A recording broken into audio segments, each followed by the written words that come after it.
Welcome to our second History Tidbit from the Haines Museum. I'm Helen Alten, the director of the museum, and we are now live on Facebook. This talk is designed for adults and children to enjoy, and there will be some recommendations for children's activities on our website, and I'll mention them at the end of or during the process of the talk. There is a story in Chilkat, one of the Chilkat stories, and it goes like this. It happened when the raven still walked among men. A woman who lived in a cloud village had a beautiful daughter of marriageable age. The sun saw her, and after his day's travel across the sky, he took the form of a man and sought her for his wife. Many years they lived together in the skyland and had many children, but the children were of the earth world like their mother. One day, as the mother was watching the children play, worrying about their future, she plucked some roots and began idly to plait them together in the shape of a basket. Her husband, the sun, knowing her fears, increased the size of the basket until it would hold her and the children. Then he lowered them to earth. And the story says that where he lowered them was Yakutat, and Yakutat was where baskets began. We know that spruce root baskets have been around a long time. There's one that was discovered about 20 years ago, and that's at the Alaska State Museum, that dates to about 5,000, 4,500 years ago. So, and it looks just like the baskets that are still being made today. Now, our town of Haines sits on a peninsula in the Lynn Canal between the Chilkat and Chilkoot inlets. Chilkat, or Chilkat, translates to salmon cache, and Chilkoot, or Chilkoot, which I cannot pronounce well in the Chilkat, means storehouse or place of abundance of food in Chilkat. And both names reflect the land's extraordinary abundance. Chilkat is called the Eternal Village, and it's also known as the Mother Basket. And this may be because, partly, because of where it's situated at the confluence of a number of different rivers. And this is the Tsirku fan, which looks from above like a basket, all the interweavings of all the little rivulets of water. It's also an extremely rich area for food. And of course, this food had to be gathered and stored, and baskets played a big part in all of that. Now, most of the baskets in this area are made from spruce root, and this is a picture of two bald eagles in a Sitka spruce tree in Haines. To be able to identify spruce, most of us are familiar with the spruce tips that we harvest for jam or jelly or give to the brewery to make into their fabulous spruce tip beer. And they look like this. So spruce needles are rounder, and they go around the branch. They're not flat. That's the hemlock. So it's a pretty noticeable, once you know what a spruce looks like, it's pretty noticeable what it is. The root is this long winding root, and this is what it looks like removed from the ground. Harvesting spruce root, traditionally you chose a sandy spot, and you peel back the moss that covers the root, uncover the root, remove it, and in the ground where there are no rocks, it really runs very, very straight, very smooth. The root doesn't have any kinks or bends in it. So you get the best weaving roots out of a place that has a clean soil, a sandy soil. And the roots intertwine, so it's almost like they've made a basket in the ground and over and under, and you have to sort of unwind them from the other roots that are in the ground. And once you're done, you lay the moss back down and tamp it, and no harm done to the tree.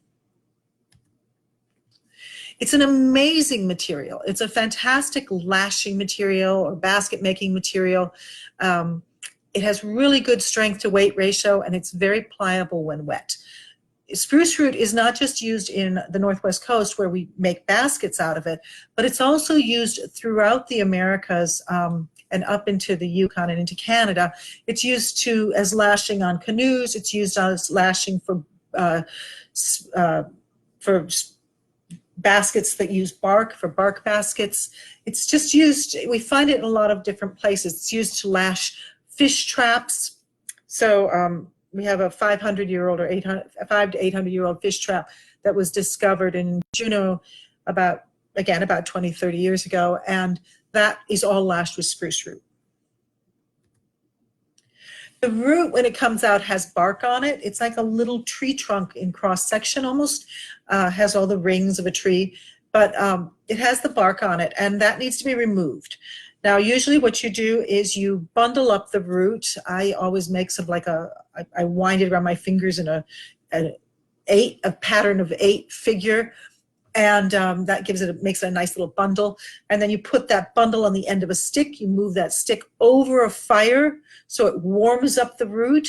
The root, fresh out of the earth, is very wet still, and the moisture in the root steams it, and that loosens the bark. And then you pull the bark off. You can do it with your fingernails, which is how I learned, but you can also do it with a split stick, or in this case, they're using a couple of nails, and you pull the root through and it just peels off. And if you've steamed it, which it doesn't look like in this picture was done, if you've steamed it, it just comes off like a sleeve right off the root, very smooth, and you end up with this lovely clean white root.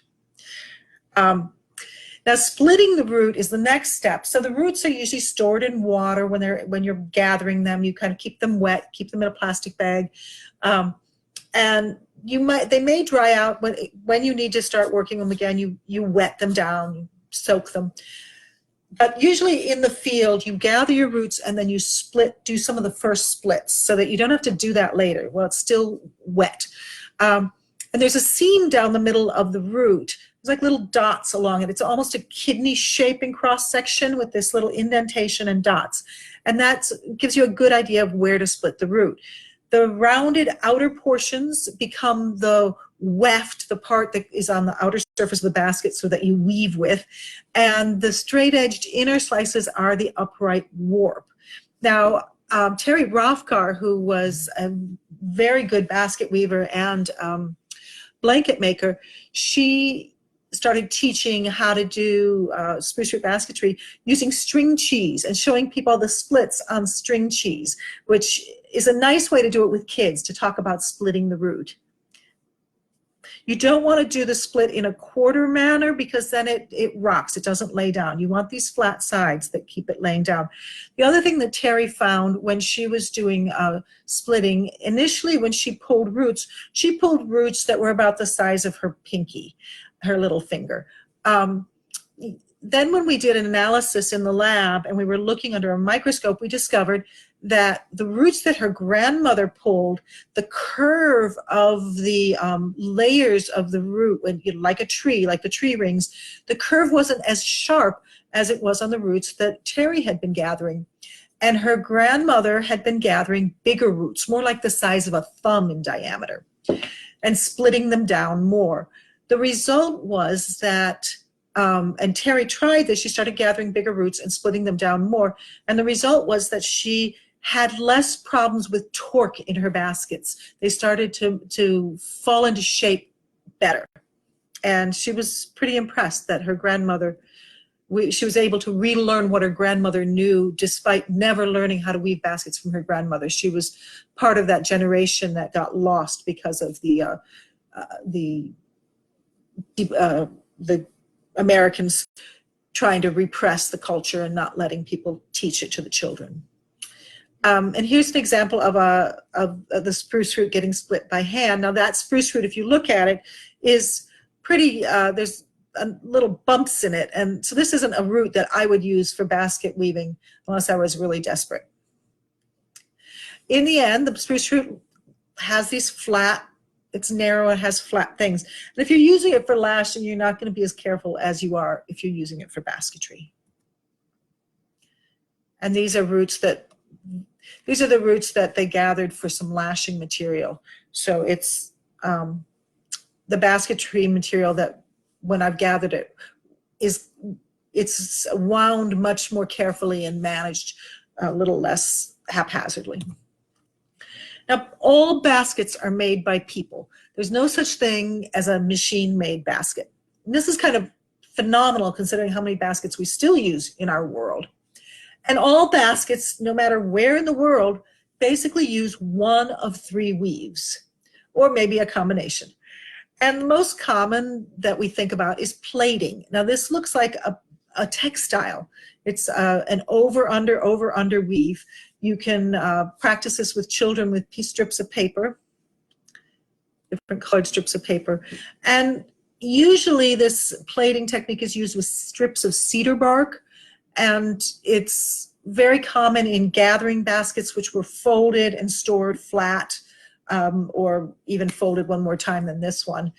But this is a plaited basket, and it's a working basket. It was for going out and harvesting and having something to carry stuff around, sort of like the 5-gallon buckets that we're using today. The second type of weave is coiling. Now, coiling is not a type that was used really at all in this area. Coiling is found in other areas, again, around the world, and most of our coiled baskets in Alaska come from the northern areas, up north rather than here in our area. And it looks like bumps. The decoration technique is called imbrication, and you see a little bit of imbrication in the middle here. But these bumps, basically, you've got a center core material that is wound, and then you have a sewing material that sews those wound pieces together into a basket.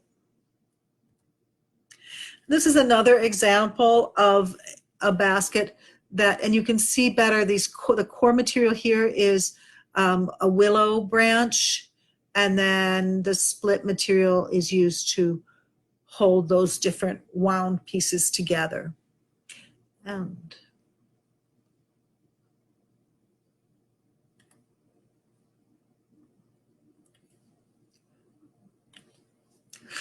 the final one is the one that we see most commonly here, and it's the one that's used most for the spruce root baskets, and that's called twining. And it can get quite complex, but basically it's this is a 2-strand twining. You can also do a 3-strand twining, but the most common is this 2-strand twining, where you take 2 strands and you twist them around. So here is the warp, the upright. This is the weft, the weavers, but the weft is 2 strands woven around. Now there's a good video that we have a link for you to do, where you can do twining using a paper cup, and you cut the paper cup so that it has uprights that are about 1/2 inch wide, and then you use yarn or string or something else to go through the uprights and twine, and you can make a basket. So it teaches children how to do this twining motion. The twining, then, you can have 2 kinds of decoration. One of them is called false embroidery, and it's identifiable because the angle is opposite the angle of the twining.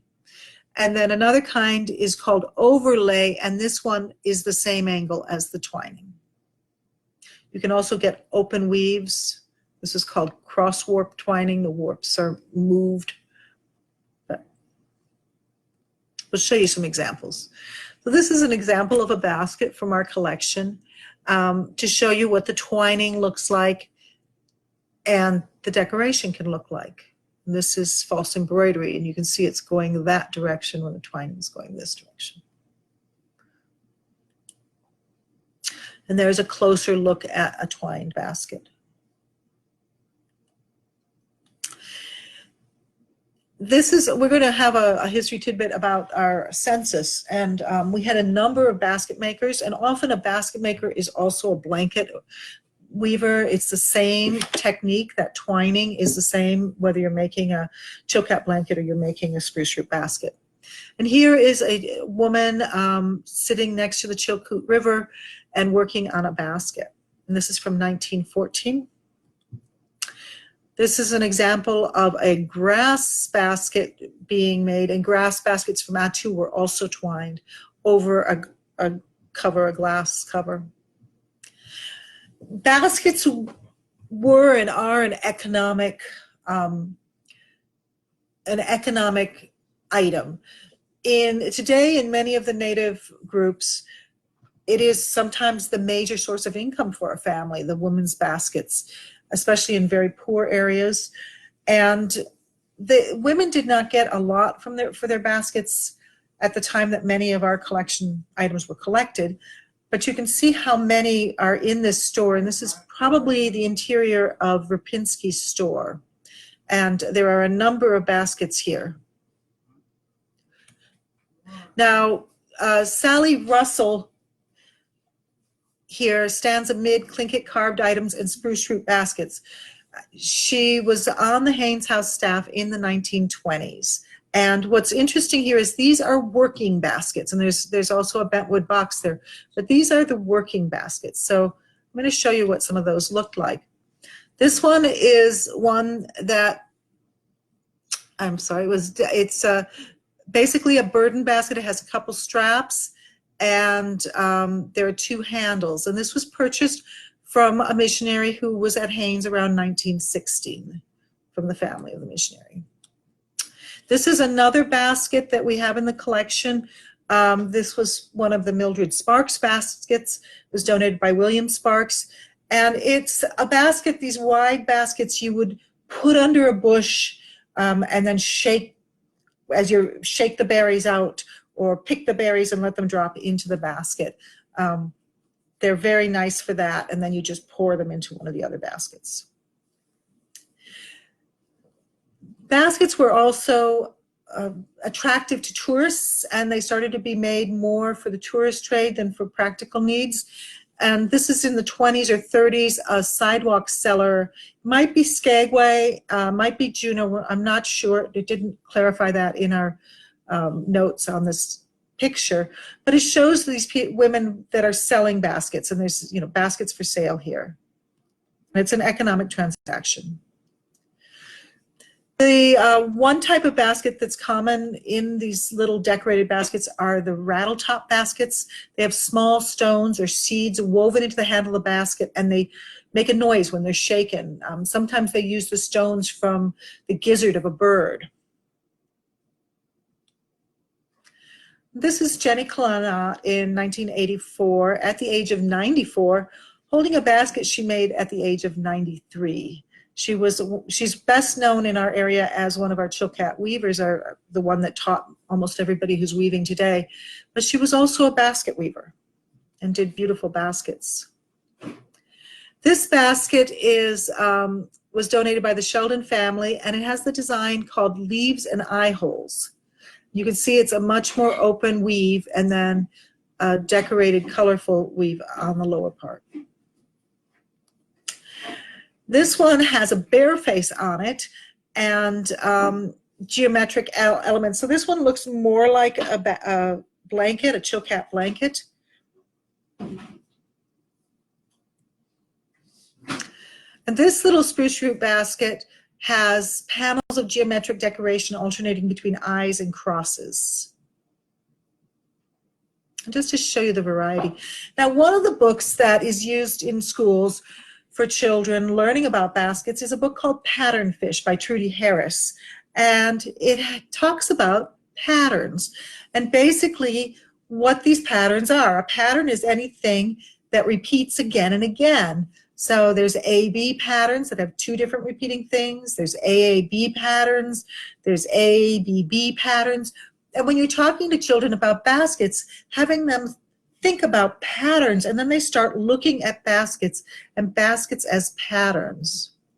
And you can sort of see here, there's some little crosses here. There's also dark, light, so an A-B pattern going on there.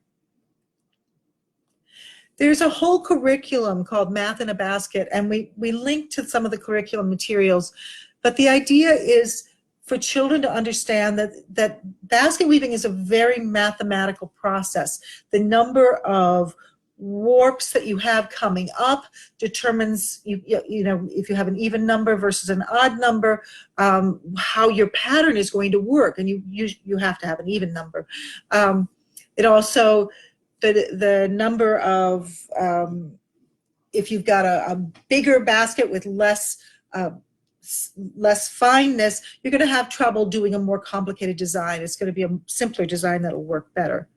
So getting children to work with paper strips, making baskets, is a good way to start them thinking about all of this idea of design and mathematics. Here is an example from one of our collection items, or it was an item that was loaned to us, but it's a close-up showing you this patterning that happens in the Spruce Root baskets and how important that is. The geometric patterns are really part of the Tlingit art and art history. This basket also shows patterning and this sort of back and forth of a color to give it a less even look. This isn't an even band, it's sort of a broken up band. And just some other examples. These are from the Alaska State Museum, who very generously sent some images for me to put in this talk, because these are baskets that came from Haines. This one was collected between 1905 and 1936 by the Presbyterian ministers at the time, who were the Johnsons, and they were here for 9.5 years. And this has false embroidery and a 4-star-like symbol, white squares with 8 red triangles. So you start to look at this and it gets very complex. Part of the design is in the weave, part of the design is colored elements. This one was collected also by the Johnsons between 1905 and 1936. And again has these, here's the stars, you can see them, the central square, and then this little element here to make a star. This one, the patterns are called blanket border patterns up here at the top, and fish flake down here at the bottom. They're the weave patterns, and this is coming out of a book by Paul that I list at the end of this talk. And again, these are from the Johnsons. Oh, let me go back. This one is a bear design and bear face, and this is from Klukwan in 1916. What's very interesting from my standpoint for this one is that you see the bear claws right here on the back. The bear face and the bear claws. And a lot of times we do see the bear face, but we don't necessarily have it as a body on the basket. There are other design elements going on. And this is one that came from Ella D. Smith, and it's also from Klukwan, about 1917. And it's a whale or sea monster. It may be a killer whale design, and you can see this part of the nose of the whale is now here, so you can see kind of the tail coming around. Now, basket weaving is something that is being revived through classes and workshops. It's not being done that much here with Spruce Root, and it was rather disappointing for me when I came to Haines that we really weren't seeing a lot of Spruce Root basket making anymore. We used to make it quite a few of them, and so I'm hoping that we can start up some classes and start up some more work and get this revived again, because it was quite a big part of our heritage. I didn't put on a lot of terms. I'm sure those of you who have children will come up with more terms, but this talk is in fond memory of Terry Rothkar. She was a weaver who filled everyone she met with joy and laughter, and she invented using string cheese for roots, which was typical of Terry. And then it's also special thanks to Ellen Carley in the Alaska State Museum, who graciously provided images of Chilkat Valley baskets for this presentation. So the ones that have the 2B, those are from the Alaska State Museum. They have the Roman numeral and then the letter, and the others are from our museum. The sources are listed here. We have some websites, but the main source for information on basketry comes from Francis Lackey Paul of the Bureau of Indian Affairs in 1944. And we do have that book in our archives if you're interested in learning more. We also have some other very good books on spruce root basket making. But in the meantime, if you would like to do something with your children at home, check out our website under our events tab, and there will be a web video for you to look at on how to make a basket out of a paper cup. And there are some other interesting things about math, baskets and math, and other things that you can do with your children or look at and consider as activities with the children. Going out in the woods soon would be, as soon as the snow leaves, would be a good time to go and gather some spruce roots. So Easter was always the time we went. Anyway, thank you. We will be doing this again next week on Wednesday. So I look forward to seeing all of you in virtual time then. Thank you very much.